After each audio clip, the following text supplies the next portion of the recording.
Don't act all high and mighty over chicken feed. Even if my mother-in-law doesn't pay the mortgage, we've got plenty of money. Yeah, well, if you're so proud of that, then stop paying it. But if you do, you'll have to leave. I have no intention of supporting a freeloader. Calling me a freeloader to my own face? I've had enough of this. Be my guest, I responded with a big smile. A month after leaving my eldest son's home, I was working in my room when I got a call from Josh. What's going on here? My name is Emma. I'm 78 years old. I lost my dear husband 10 years ago, and I've been living with my eldest son and his wife. They don't have children. Maybe because of that, they tend to buy whatever they want, without checking the price. While my husband was alive, things were okay, but after he passed, their spending got out of hand, and they ignored me when I cautioned them. One day, they decided to renovate the house. The house is old, and I thought it might be good to fix the plumbing, so I didn't oppose it. But then they kept adding more and more changes, and before I knew it, they planned a full-scale renovation. They wanted separate bathrooms, kitchens, essentially making it a duplex. I didn't think all that was necessary. Since we moved in, I've never seen Ava cook in the kitchen, and I do all the cleaning, every room, toilet, and bathroom.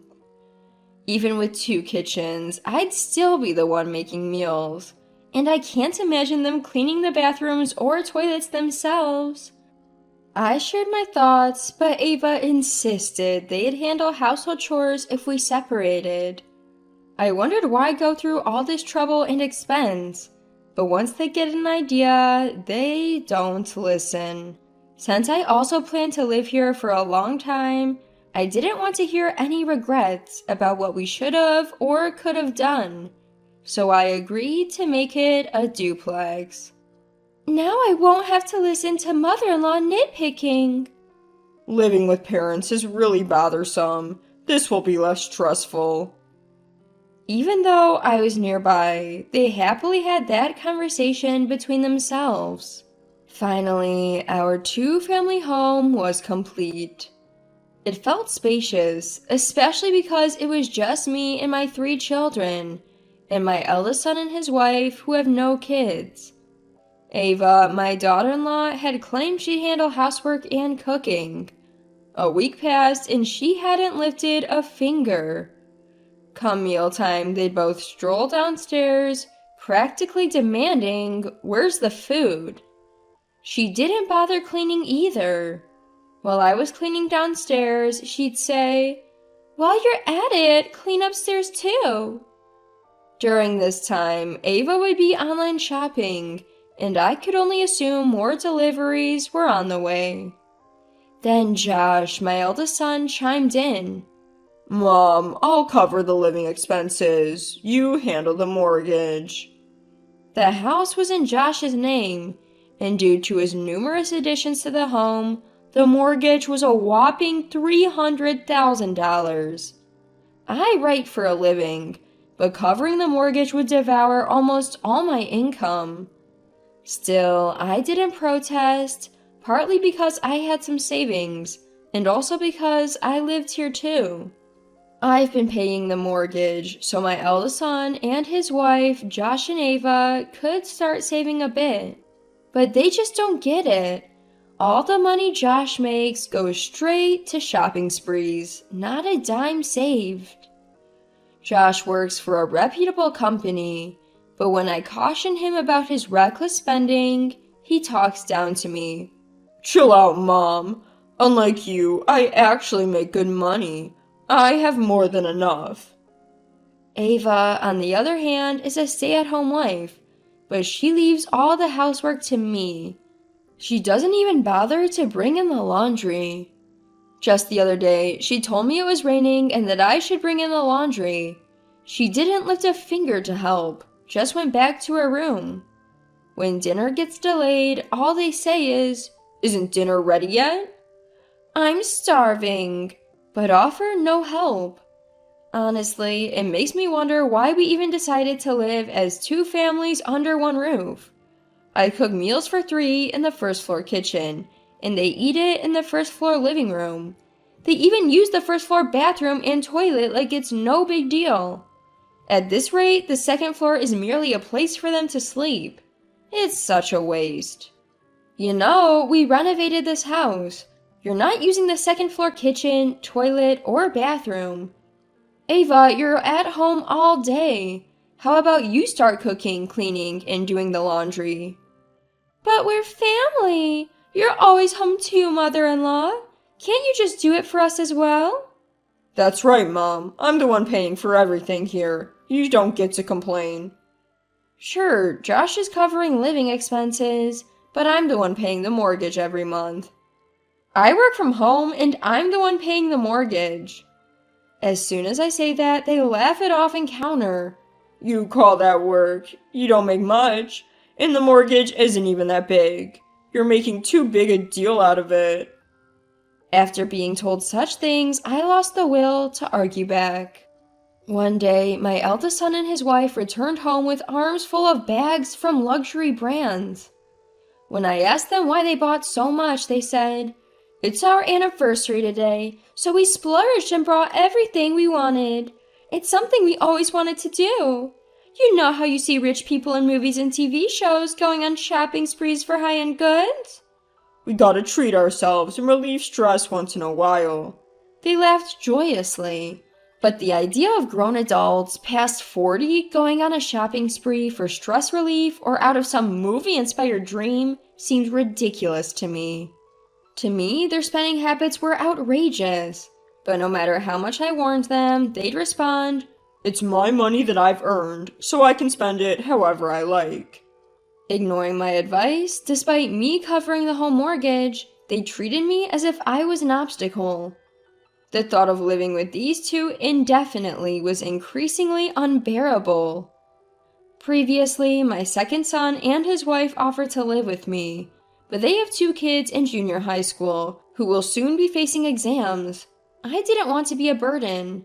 I have a stable income and savings. Even if I need care later in life, I believed I could manage without imposing on anyone, so I started preparing to live alone. Making that decision lightened my mood. I stopped caring about what my eldest son and his wife said. One day, as I was considering going out to buy appliances for my new home, I heard a crash in the kitchen. I rushed over to find Ava standing there, shards of a broken teacup shattered at her feet. I accidentally dropped the cup while making tea. Mother-in-law, please clean this up. She commanded as if I were her maid. If you broke it, you should be the one to clean it up. When I said that, Josh butted in from the side. "Mom usually does the housework, so don't make a fuss over something so trivial. You're able to live here because of the money I bring in, you know?" Ava nodded in agreement, but that should be my line. I pay the mortgage and do all the household chores, allowing them to shop recklessly. Didn't I tell you before, I'm the one paying the mortgage? Oh, please, don't brag about that chicken feed. Josh works at a prestigious company. Even if you stopped paying, we have plenty of money. Ava sneered. "Yeah, if you're so great, try stopping the payments. But if you do, you'll have to move out. I have no intention of supporting someone useless," Josh added. Useless, he says? To his own mother? That was the last straw. I can't take it anymore. Sure thing, I said with a wide smile. The feeling of floating on a cloud came over me when they finally asked me to move out. Time to take action.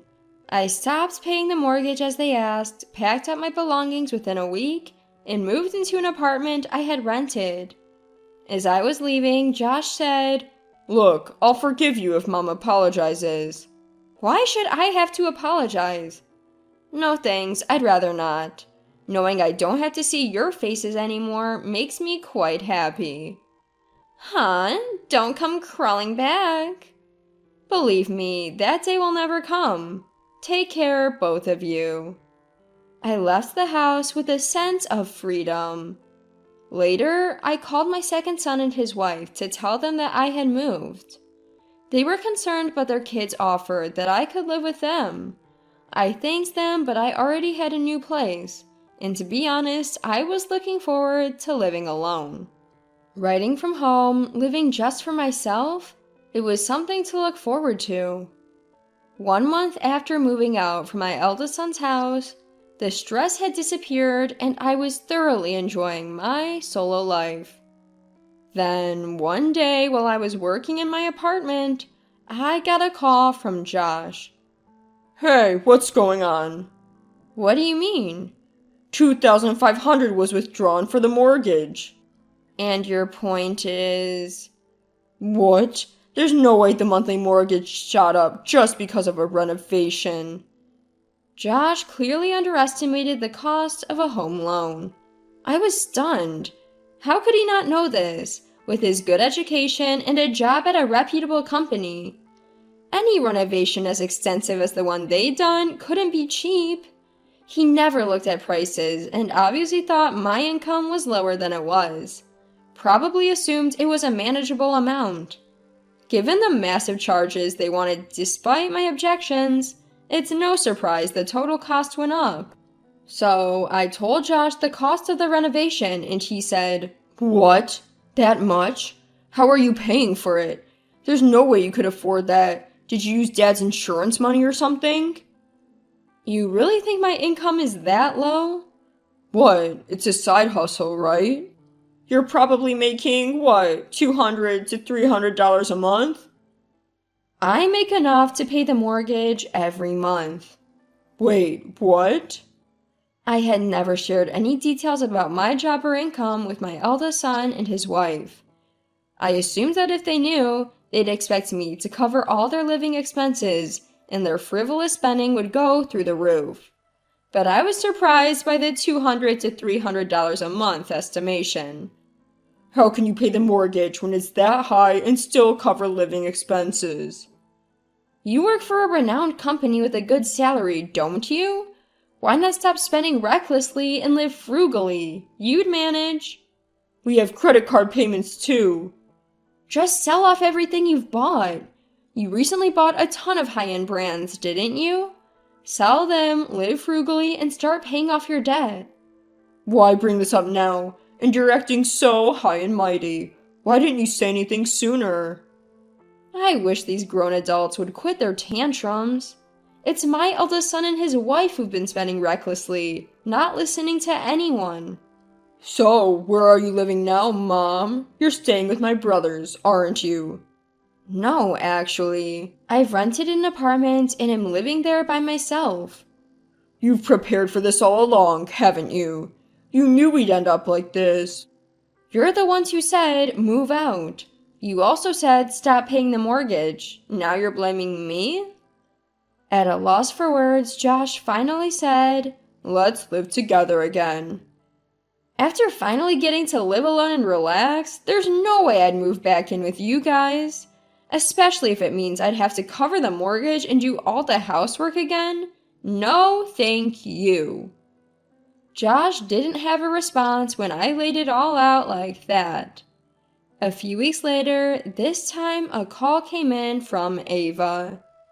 Mother-in-law, please come back home. The house feels so empty with just Josh and me. We really miss you. Her voice was unusually soft, almost whiny. I thought, why not just be honest instead of trying to manipulate me with such an obvious lie? Did Josh tell you about my job situation and how I'm not responsible for the house loan anymore? I have no plans to come back. You two should figure out how to cut costs. But it's too late for that. We've already maxed out our credit cards. Mother-in-law, you're living alone in a tiny space, aren't you? Why not move back in and be with us?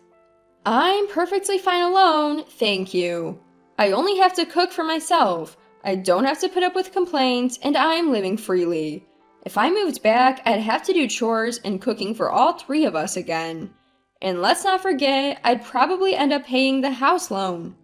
I'll do the chores. We'll manage our part.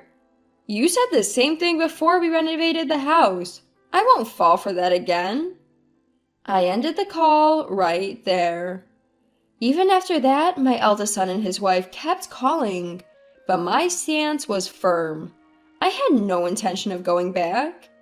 If I did, the same issues would just repeat. They were already eyeing my income and planning to use my money. Months passed, and Josh called with an increasingly desperate tone. If you don't come back, we'll have to sell the renovated house. To which I thought, well, go ahead and sell it then. That renovated house no longer contained any memories of my late husband.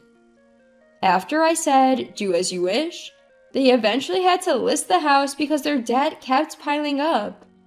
I got an earful for not coming back, as if it was all my fault. However, they couldn't sell the house at their desired price. They had to significantly lower it to finally find a buyer. Even with the renovation, the house is pretty old and not in a great location, so it's not the kind of property that would sell high. After selling the house, it seems that my eldest son and his wife moved into a cramped apartment. Because they sold their previous home at a low price, they haven't finished paying off their mortgage yet. On top of that, they have credit card payments. Altogether, they have quite a bit of debt.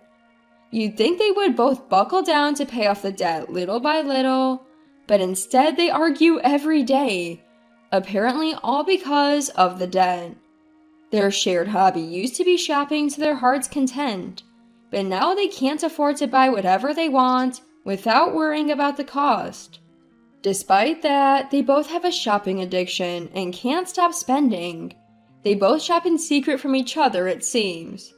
While each is okay with their own shopping sprees, they fight if the other one goes shopping. Josh argues that it's his hard-earned money, so it's only fair he gets to spend it. Ava counters by saying the money is not just Josh's. They're a married couple after all. Both are pushing for their own selfish needs. They're cut from the same cloth. Afterwards, Josh let his frustration at home spill over into work.